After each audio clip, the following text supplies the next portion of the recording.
Hello friends, ನಮಸ್ತೆ friends. ಈ ದಿನದ ದ ಹಿಂದೂ ದಿನಪತ್ರಿಕೆಯ ಹೆಡ್ಲೈನ್ಗಳ ಮೂಲಕ ಹೊಸ ಹೊಸ ಇಂಗ್ಲಿಷ್ ಪದಗಳನ್ನ ಈ ವಿಡಿಯೋದಲ್ಲಿ ಕಲಿಯೋಣ.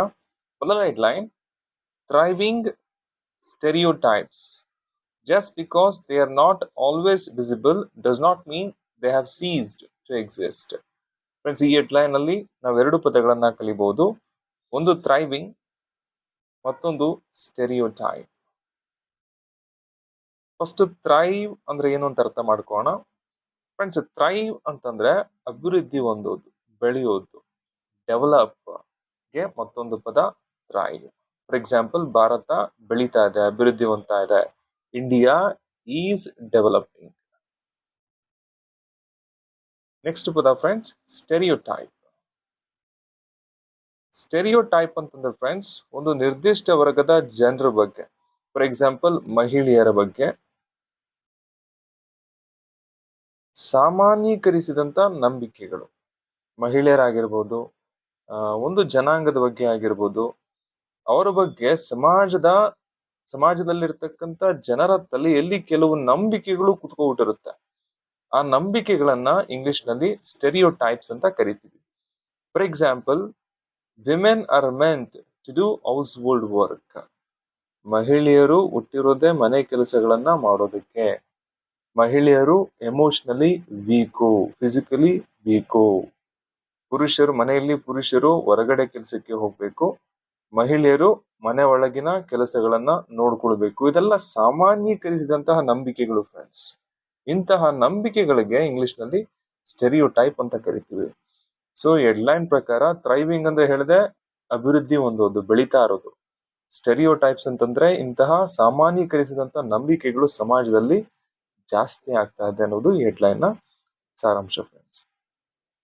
Next headline: BJP government eroding autonomy of Assam tribal councils says Gaurav Gogoi. Friends, ಈ ಹೆಡ್ಲೈನ್ ಅಲ್ಲಿ ನಾವು ಕಲಿಬೇಕಾದಂತಹ ಎರಡು ಪದಗಳು, ಒಂದು ಇರೋಡಿಂಗ್, ಇನ್ನೊಂದು ಆಟೋನಮಿ. ಫಸ್ಟ್ ಇರೋಡಿಂಗ್ ಅಂದ್ರೆ ಏನು ಅಂತ ಅರ್ಥ ಮಾಡ್ಕೋಣ. ಫ್ರೆಂಡ್ಸ್, ಇರೋಡ್ ಅಂತಂದ್ರೆ ಕ್ಷೀಣಿಸು, ಸವೆಯುವುದು ಅನ್ನುವಂತ ಅರ್ಥ ಬರುತ್ತೆ. ಈಗ ಯಾವ್ದಾದ್ರು ಒಬ್ಬ ವ್ಯಕ್ತಿಯ ಆರೋಗ್ಯ ಕ್ಷೀಣಿಸ್ತಾ ಇದ್ರೆ ಅದಕ್ಕೆ ಇಂಗ್ಲಿಷ್ ನಲ್ಲಿ ನಾವು ಈಸ್ ಹೆಲ್ತ್ ಈಸ್ ಇರೋಡಿಂಗ್ ಅಂತ ಕರಿತೀವಿ. ಆತನ ಆರೋಗ್ಯ ಕ್ಷೀಣಿಸ್ತಾ ಇದೆ. ಇನ್ನೊಂದು ಅರ್ಥ ಫ್ರೆಂಡ್ಸ್, ಸವೆಯೋದು. ಫಾರ್ ಎಕ್ಸಾಂಪಲ್, ಈಗ ಬಂಡೆಕಲ್ಲನ್ನ ತಗೊಳ್ಳಿ. ಮರಳು ಕಾಡಲ್ಲಿ ಯಾವುದೋ ಒಂದು ಬಂಡೆಕಲ್ಲು ಇರುತ್ತೆ. ಗಾಳಿಯಿಂದಾಗಿ ಅಥವಾ ಮಳೆಯಿಂದಾಗಿ ಆ ಬಂಡೆಕಲ್ಲು ಏನಾಗುತ್ತೆ, ಇರೋಡ್ ಆಗುತ್ತೆ, ಸವದೋಗುತ್ತೆ. ಒಂದಾನೊಂದು ಕಾಲದಲ್ಲಿ ಬೃಹದಾಕಾರದಲ್ಲಿದ್ದಂತ ಬಂಡೆ ಕಾಲಕ್ರಮೇಣ ಅದೇನಾಗುತ್ತೆ, ಸವಿತಾ ಹೋಗುತ್ತೆ. ಆ ರೀತಿ ಸವಿಯೋದಕ್ಕೆ ಇಂಗ್ಲಿಷ್ ನಲ್ಲಿ ಇರೋಡ್ ಅಂತ ಕರಿತೀವಿ ಫ್ರೆಂಡ್ಸ್. ಇಲ್ಲಿ ಇರೋಡ್ ಅನ್ನೋ ಪದವನ್ನ ಕ್ಷೀಣಿಸುವ ಅರ್ಥದಲ್ಲಿ ಬಳಸಲಾಗಿದೆ. Friends, next word autonomy. Autonomy ಅಂತಂದ್ರೆ ಫ್ರೆಂಡ್ಸ್, ಸ್ವಯಂ ಆಡಳಿತ.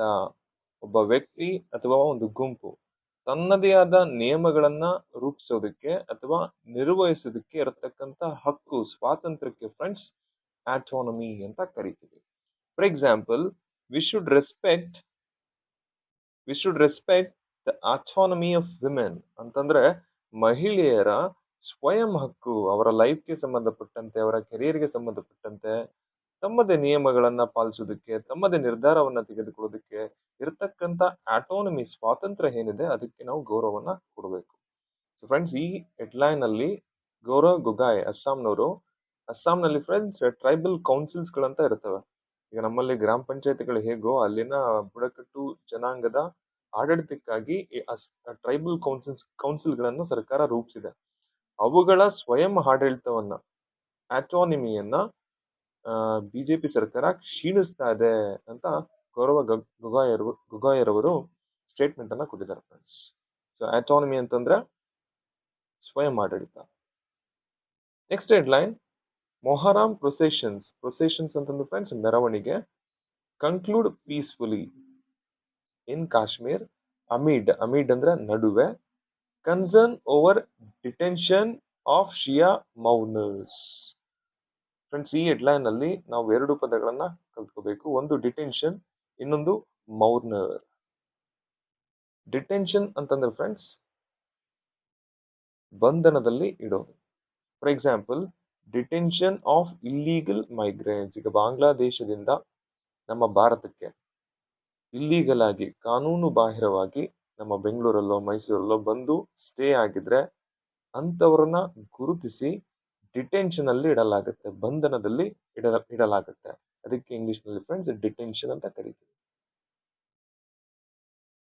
Next word ಮೌರ್ನರ್. ಮೌರ್ನರ್ ಅಂತಂದ್ರೆ ಫ್ರೆಂಡ್ಸ್ ಗೋಳಾಡೋದು, ಶೋಕಿಸೋದು, ದುಃಖ ಪಡೋದು. ಫಾರ್ ಎಕ್ಸಾಂಪಲ್, ಒಬ್ಳು ಹೆಂಗ್ಸಿರ್ತಾರೆ, ಅವರ ಗಂಡ ಆಕ್ಸಿಡೆಂಟ್ ಅಲ್ಲಿ ತೀರೋಗ್ಬಿಡ್ತಾರೆ. ಓಕೆ, ಈಗ ಆಕೆ ಏನ್ ಮಾಡ್ತಾಳೆ? She mourned over her husband's death. ಗಂಡ ಸತ್ತೋಗಿದ್ದಾನೆ, ಸೊ ಆ ಕಾರಣದಿಂದ ಆಕೆ ಶೋಕಿಸ್ತಾ ಇದ್ದಾಳೆ, ಗೋಳಾಡ್ತಾ ಇದ್ದಾಳೆ. ಮೌರ್ನ್ ಅಂತಂದ್ರೆ ಶೋಕಿಸು, ಗೋಳಾಡು. ಸೊ ಕಾಶ್ಮೀರಲ್ಲಿ ಡಿಟೆನ್ಷನ್ ವಿಚಾರಕ್ಕೆ ಫ್ರೆಂಡ್ಸ್ ಅವರ ಫ್ಯಾಮಿಲಿಯವರು, ಅವರ ಸಮುದಾಯದವರು ಶೋಕಿಸ್ತಾ ಇದ್ದಾರೆ, ದುಃಖಿಸ್ತಾ ಇದ್ದಾರೆ ಅನ್ನುವುದು ಈ ಹೆಡ್ಲೈನ್ ನ ಸಾರಾಂಶ ಫ್ರೆಂಡ್ಸ್. ಈ ರೀತಿ ಕನ್ನಡ ಭಾಷೆಯ ಮೂಲಕ ಇಂಗ್ಲಿಷ್ ಹೊಸ ಹೊಸ ಪದಗಳನ್ನ ಕಲಿಯೋದಕ್ಕೆ ಪ್ಲೀಸ್ ನನ್ನ ಚಾನೆಲ್ಗೆ ಸಬ್ಸ್ಕ್ರೈಬ್ ಆಗಿ ಅಂತ ಹೇಳ್ತಾ ಥ್ಯಾಂಕ್ ಯು ಫ್ರೆಂಡ್ಸ್.